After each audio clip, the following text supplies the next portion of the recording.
Thank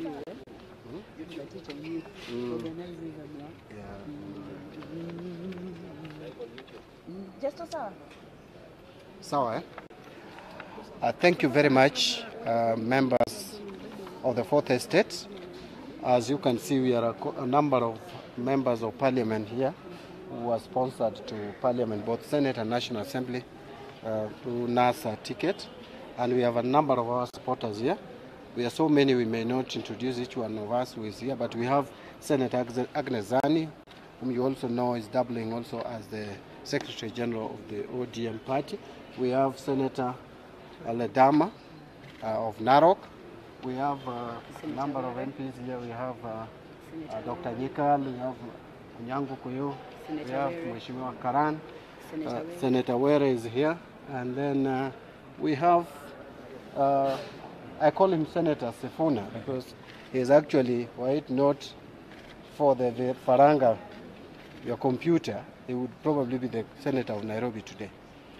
So we came here on the issue of TJ Kajwang, who was arrested, to Sifuna, who is a lawyer among us, who will address that issue. But I want to address a bigger issue. I call it a bigger issue because this one is an issue regarding the governance of this country. So we have a press statement as NASA about the behavior, conduct of one Fred Matiang'i, who has been holding the portfolio of Cabinet Secretary for Internal Security. And the heading of my statement is, or our statement, is Matiang'i must retrace and rethink his steps. In the last few months, Interior Secretary Dr. Fred Matiang'i has sought to distinguish and endear himself to his bosses by issuing threats to opposition leaders, and I want to say NASA leaders because we no longer are opposition leaders, and cracking down hard on even killing NASA supporters.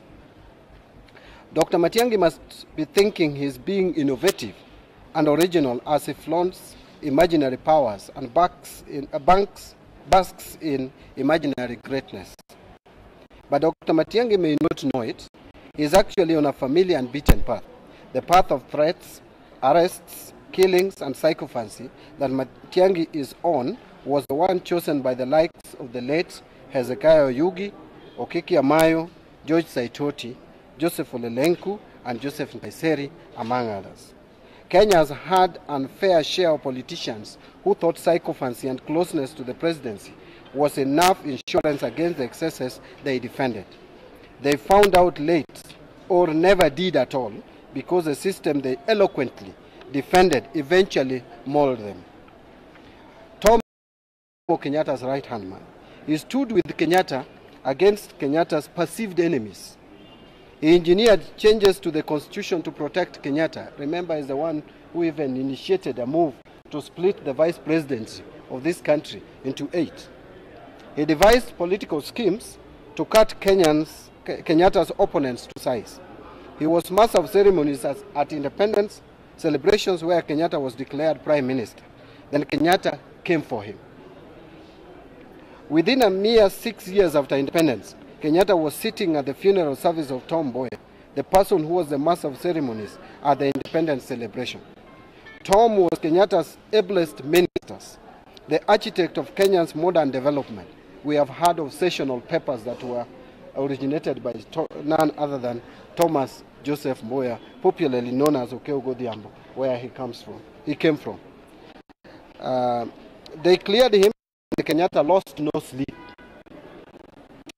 As a matter of fact, he continued to rule for another 9 years without losing any sleep before he finally died.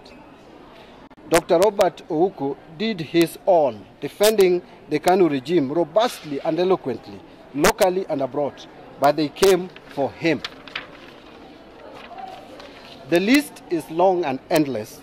The point we wish to make to Dr. Matiang'i is better men than you, more competent ministers than you have stood the very steps of Harambee House, where you stand today, to issue threats.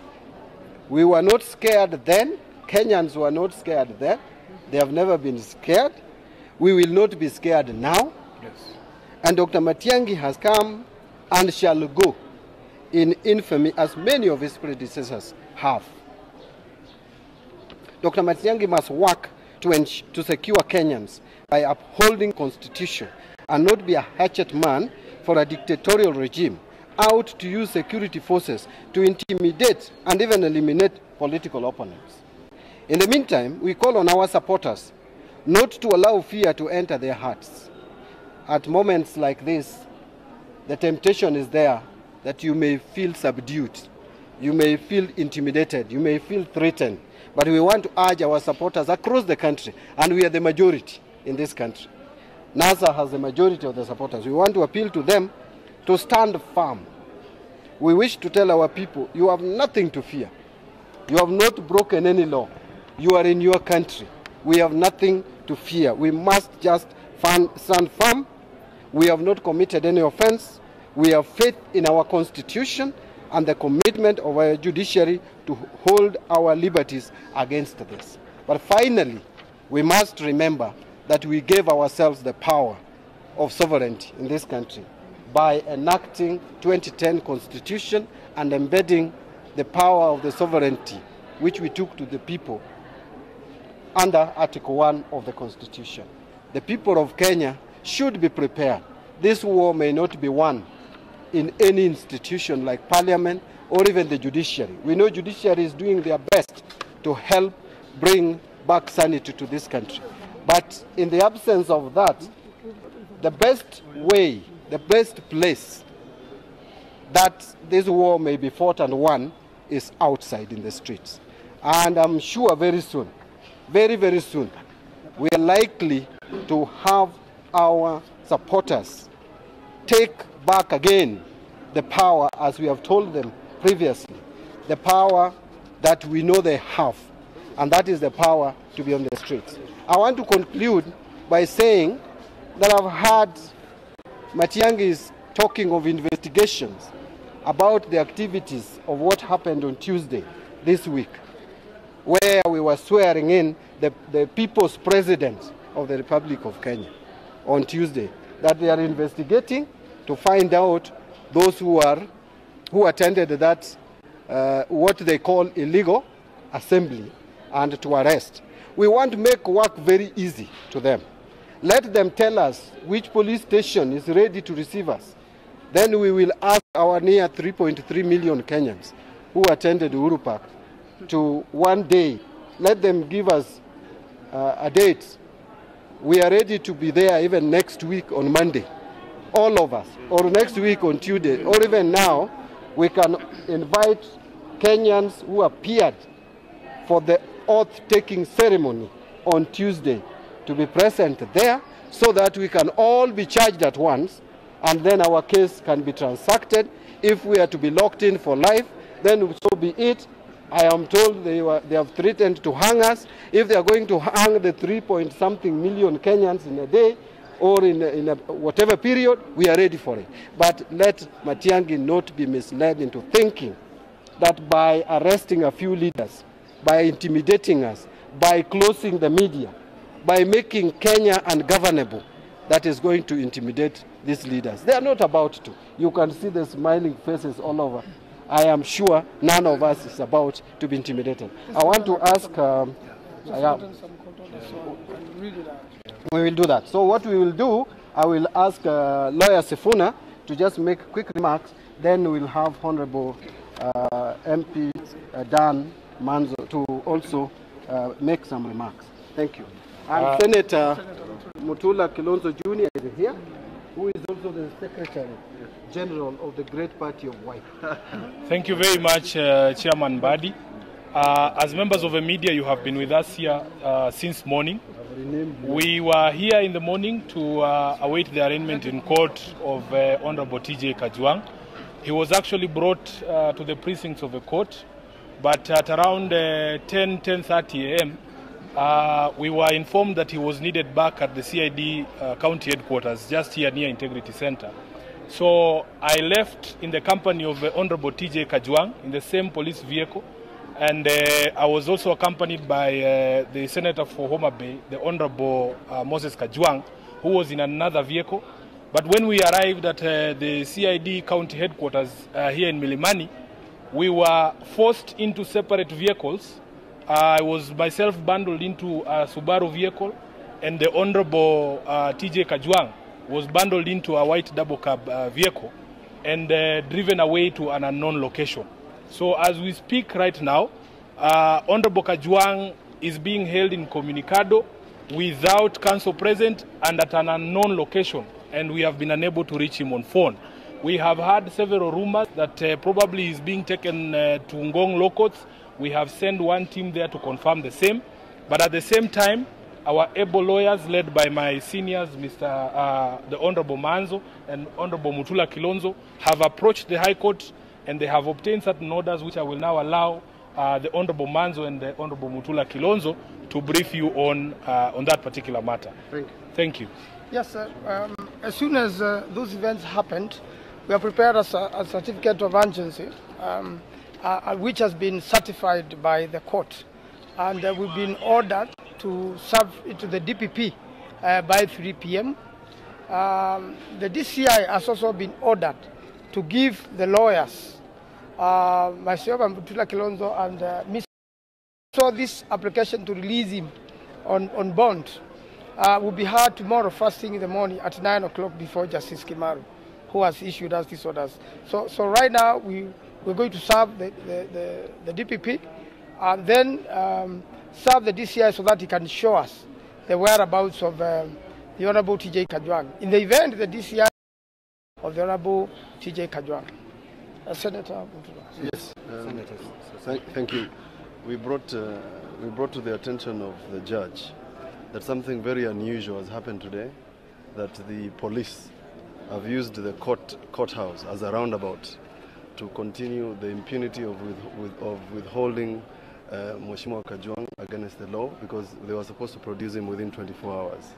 And the court, which does not ordinarily sit on a Friday, has agreed to sit tomorrow morning to hear this application and has granted unlimited access to Mheshimiwa Kajwang so that we can present this case. And therefore, everybody must know that the court has taken this matter seriously, because we have presented that issue. And to also bring to the attention of everybody that Mheshimiwa Kajwang, acting as an advocate, cannot be intimidated in any manner in his action as a lawyer and as an advocate. And everybody saw that he was wearing a robe and a wig. And therefore, we are going to make sure that the people who are acting as officers of the court are not intimidated by court action. But the idea that they could bring Mheshimiwa Kajwang this morning to court, where we were with him, and then again remove him out of court. Bringing him to court is not driving him to court, it is charging him in court. And he has told us that he's prepared for whatever charges they have prepared against him. And we want him to be presented. Thank you. Thank you. So is there any question? Are you certain that you're going to see him? Because from what has been happening yesterday and even this morning, are you certain that you're going to obey these orders? We brought this to the attention of the court, that he is being held in Comunicado, and we need to get instructions from him. And the court was very clear. I have given you access. Serve this order on CID offices, both at Mazingira and at CID headquarters, and make sure when you come tomorrow, you bring me to the attention of the court whether you manage to see him. So we are not concerned. We will deal with the contempt tomorrow morning.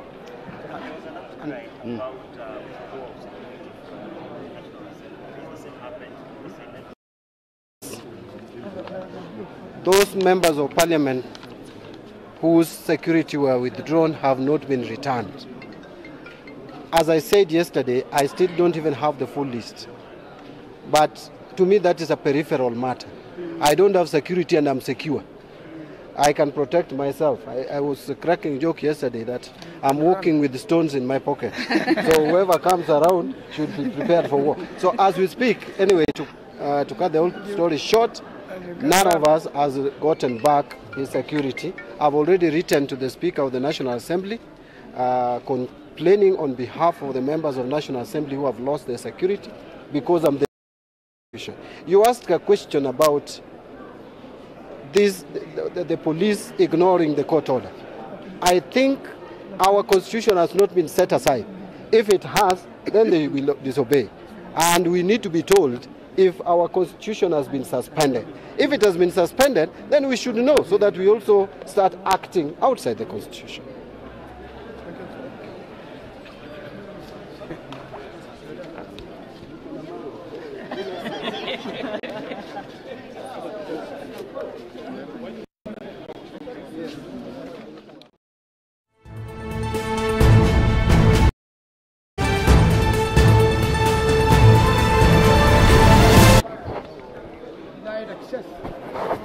To his lawyers, which now access have been granted by the court.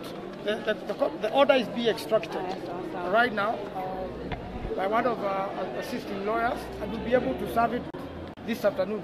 We are also aware that it could be charged in any other court in Nairobi, so that's why we accept him so that we can know, and information can be given by police is going to be charged. But as soon as we know, we'll be able to inform you, and we'll be able to proceed there so that we can represent him.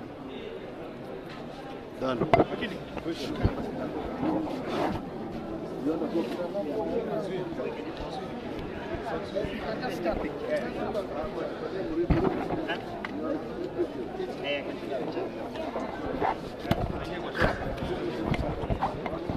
Sawa, unarudia sasa. Tumalize. Shata inaweza unga.